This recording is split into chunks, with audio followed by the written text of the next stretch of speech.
मैंने सुना है एक छोटी सी बड़ी प्यारी कहानी। सम्राट अकबर की एक बेगम थी जोधाबाई। अकबर, जोधाबाई और बीरबल एक सुबह नदी तट पर घूमने को गए। जोधाबाई आगे थी, बीरबल बीच में था, अकबर सबके पीछे था। अकबर को शरारत सूझी, उसने बीरबल की कमर में चिकौटी काट ली। बीरबल को गुस्सा तो बहुत आया, लेकिन चुप रहा। सोचने लगा क्या करूं।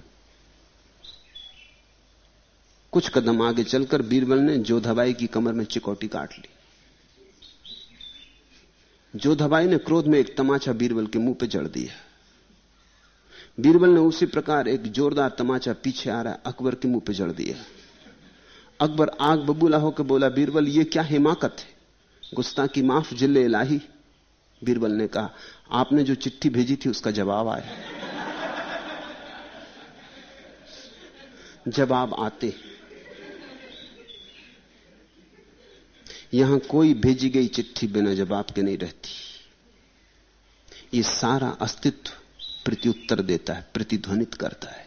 तुम जो करते हो वो लौटता है, और कई गुना होकर लौटता। चिकोटी काटी थी और जोरदार तमाचे की तरह लौटता है।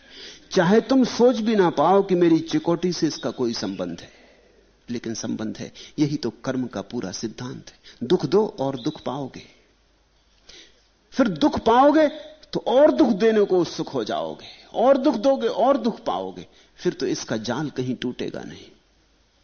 संसार में दुख घना होता जाता है। इसीलिए बुरे आदमी के कारण दुख नहीं है, बेहोश आदमी के कारण दुख है। नीति समझाती है कि बुरा आदमी भला हो जाए, धर्म समझाता है बेहोश आदमी होश में आ जाए। नीति और धर्म का यही भेद है। नैतिक आदमी जरूरी नहीं धार्मिक हो, लेकिन धार्मिक आदमी जरूरी रूप से नैतिक होता है।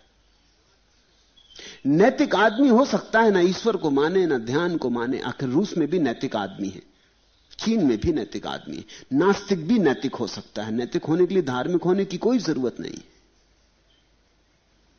लेकिन धार्मिक आदमी अनैतिक नहीं हो सकता। धर्म की पकड़ और गहरी है। धर्म के साथ नीति अपने आप आती है, नीति के साथ धर्म अपने आप नहीं आता। फिर नीति में तो एक तरह का दमन होता है। तुम अच्छे होने की कोशिश करते हो, किसी तरह रोक थाम के अपने को अच्छा भी बना लेते हो, लेकिन भीतर भीतर तो बुराई की आग जलती रहती। भीतर तो वही रोग उफनते रहते, भीतर तो वही मवाद इकट्ठी होती रहती। चोरी तुम भी करना चाहते हो, लेकिन कर नहीं पाते। बेईमानी तुम भी करना चाहते हो, लेकिन घबराते हो। दुनिया में 100 ईमानदारों में 99 इसलिए ईमानदार होते हैं कि बेईमानी करने के कारण पकड़े जाने का भय है। ईमानदार नहीं है, सिर्फ पकड़े जाने का भय है। अगर कोई आश्वस्त कर दे कि कोई भय नहीं, तुम करो, तो वो करने को तत्पर हो जाएंगे। इसलिए ऐसा हो जाता है कि जब कोई आदमी सत्ता में नहीं होता तब तक ईमानदार होता है, क्योंकि तब तक पकड़े जाने का डर होता है। जैसे ही सत्ता में पहुंचता है, धीरे धीरे पकड़े जाने का डर समाप्त हो जाता। कौन पकड़ेगा? आप तुम प्रधानमंत्री हो गए कि राष्ट्रपति हो गए, अब तुम्हें कौन पकड़ेगा? अब तो तुम कानून की छाती पे बैठ गए, अब तो हर चीज तुम्हारे नीचे हो गई। तो धीरे धीरे जैसे जैसे उसको समझ में आने लगता है कि अब तो सब चीज मेरे हाथ में, वैसे वैसे सारे रोग जो भीतर दबे थे बाहर आने लगते। हर सत्ताधिकारी बेईमान हो जाता है, धोखेबाज हो जाता। इसलिए तुम हैरान होते हो कि आखिर ये क्यों होता है कि अच्छे लोगों को हम भेजते हैं सत्ता में, अच्छे के कारण ही भेजते हैं, चुनाव में वोट देते हैं कि आदमी अच्छा है, भला है। फिर ये हो क्या जाता है? पद पर पहुंचते ही आदमी धीरे धीरे बदल क्यों जाता है? कब बदल जाता है? कैसे बदल जाता है? इसकी बदलाहट का राज इतना ही, वो अच्छा था नैतिक आधार पर, अच्छा था क्योंकि बुरे होने में नुकसान था, अच्छा था क्योंकि बुरे होने में भय था, अच्छा था क्योंकि अच्छे में ही लाभ था। अब सत्ता में पहुंच गया, अब उसे दिखाई पड़ता है अब अगर बुरा हो जाऊं तो खूब लाभ है। अब अच्छे होने में ज्यादा लाभ नहीं है, अब अच्छे होने में तो हानि है। अगर सत्ता में पहुंच के अच्छा बना रहा तो न धन इकट्ठा कर पाऊंगा, न शक्ति इकट्ठी कर पाऊंगा, न दुश्मनों से बदला ले पाऊंगा, ना आगे तक के लिए अपना इंतजाम कर पाऊंगा, ना मेरे बच्चे भी आगे जाके सत्ता में बैठे रहें इसकी व्यवस्था जुटा पाऊंगा। तो अब तो अच्छे रहने में कोई लाभ नहीं है। वो अच्छा था लाभ के कारण, अब बुरे होने में लाभ है, और लाभ उसका मूल आधार था। तो जब लाभ अब बुरे होने में है तो बुरा हो जाना ही सहज तर्कयुक्त बात है। इसलिए दुनिया में सभी सत्ताधिकारी बुरे हो जाते, और आदमी सदा से यही सोचता रहा कि मामला क्या हो जाता है। हम भेजते हैं समाज सेवकों को, आखिर में सब बात बदल जाती। जो समाज सेवा करते थे, गरीबों की सेवा करते थे, ऐसा करते थे वैसा करते थे, सत्ता में पहुंचते ही सब भूल जाते, शोषण शुरू कर देते। जिनके खिलाफ लड़के पहुंचे थे वही करना शुरू कर देते। सत्ता सभी को एक सा कर डालती। क्यों? क्योंकि अधिकतर आदमी धार्मिक नहीं है, नैतिक है। नैतिक आदमी का कोई भरोसा नहीं। मैंने सुना है मुल्ला नसरुद्दीन एक लिफ्ट में सवार था, एक महिला भी सांस सवार थी, एक सुंदर महिला। नसरुद्दीन ने उससे कहा कि अगर आज रात मेरे पास रुक जाओ तो 5,000 रुपए दूंगा। वो महिला तो एकदम नाराज हो गई। उसने कहा मैं अभी पुलिस को बुलाती। तुमने इस तरह की बात कही कैसे? नसरुद्दीन ने कहा तो कोई बात नहीं, 10,000 ले लेना। 10,000 सुन के महिला ढीली पड़ गई, उतना तमतमायापन न रहा। और नसरुद्दीन ने कहा कुछ फिक्र न कर, पैसे की कोई कमी नहीं, 15,000 दूंगा। उस महिला ने जल्दी से नसरुद्दीन का हाथ अपने हाथ में ले लिया। नसरुद्दीन ने कहा और अगर 15 रुपए दूं तो चलेगा? तो महिला तो बहुत आग बबूला हो गई। उसने कहा तुमने समझा क्या है मुझे? नसरुद्दीन ने कहा वो तो मैं समझ गया, तू भी समझ गई, मैं भी समझ गया कि तू कौन है। अब तो मोल भाव करना है।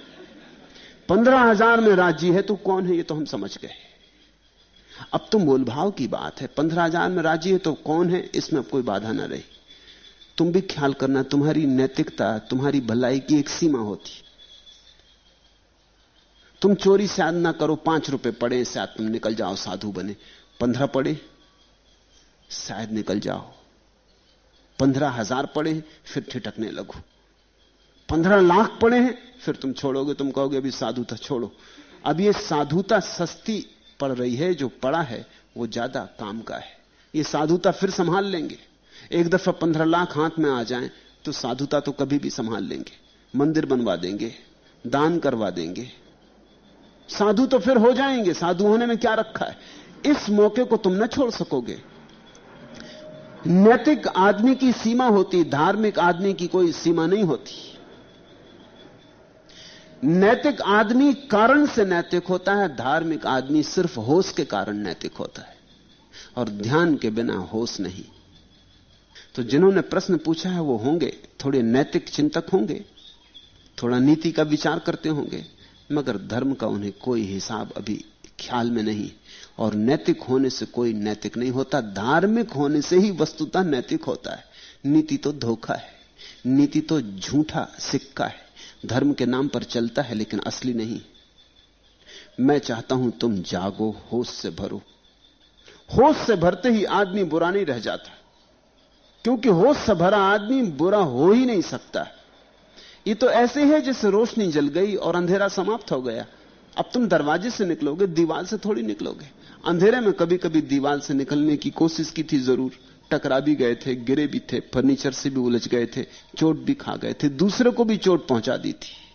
लेकिन अब रोशनी जल गई, अब तो न टकराओगे, न फर्नीचर पे गिरोगे, न सामान टूटेगा, न बर्तन गिरेंगे, न दर्पण फूटेगा, न दीवार में सिर टकराएगा। अब तो तुम सीधे निकल जाओगे, अब तो रोशनी है।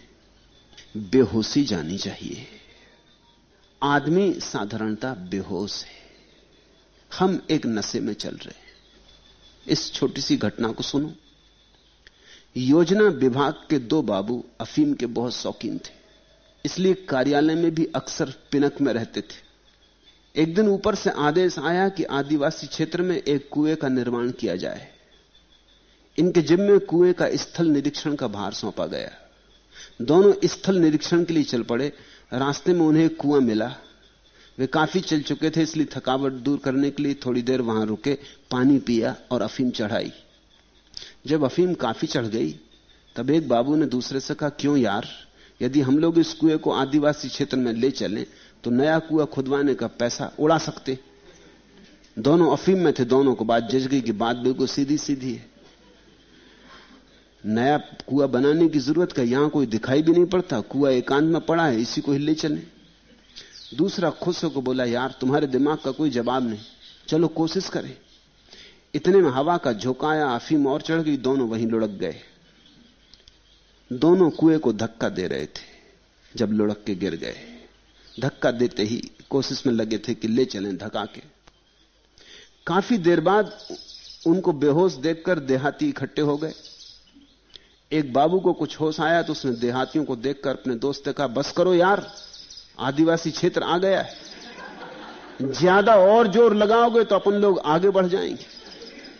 वो समझे कि आ गया गांव, ले आए हम कुएं को धक्का के यहां तक, और अब अगर ज्यादा जोर लगाया तो आगे भी निकल जा सकते, रुक जाओ। ऐसी एक पिनक है जिसमें हम डूबे,